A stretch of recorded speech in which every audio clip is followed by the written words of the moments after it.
Hello bachcho, let's see the question, and the question is, if alpha is a dissociation constant, then the total number of moles for the reaction 2HI S2 plus I2 will be। मतलब alpha जो है वो हमें dissociation constant इस question के लिए दिया हुआ है।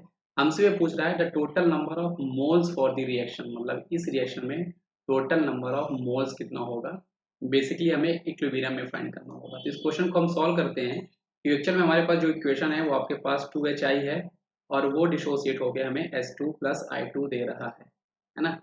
हमें इनिशियल कितना मोल हमारे पास HI रहा होगा वो कुछ नहीं दिया हुआ है, तो हम एज्यूम करते हैं। और एक्चुअल में जब कभी भी हम इनिशियल मोल हमारे पास कितना होता है वो जब कभी भी हम एज्यूम किया करते हैं, तो आप उसको on the basis of stoichiometry assume किया करो, वो आपके कैलकुलेशन को ईजी बनाता है। तो हमने एज्यूम कर लिया कि इनिशियल कंडीशन में जब हमारी रिएक्शन स्टार्ट नहीं हुई होगी, तो उस टाइम पे HI हमारे पास 2 मोल रहा होगा, ये हमारे पास 0 और 0 मोल रहे होंगे, है ना।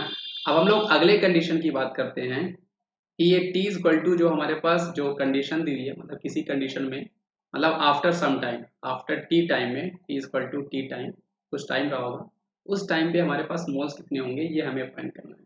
तो यहाँ पर हमारे पास डिसोसिएशन कांस्टेंट दिया है, जिसे हम डिग्री ऑफ डिसोसिएशन भी बोलते हैं, वो अल्फा है।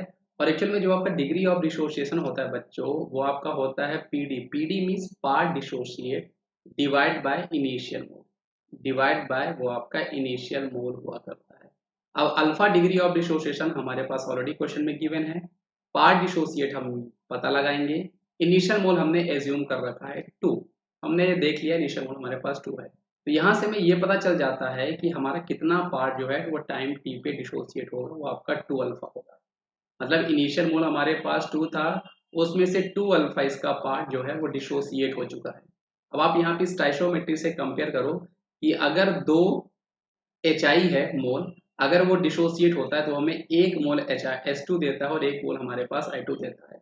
तो अगर 2 अल्फा हमारा पार्ट डिसोसिएट हो रहा होगा, तो वो हमें अल्फा जो है S2 दे रहा होगा और अल्फा हमें I2 दे रहा होगा।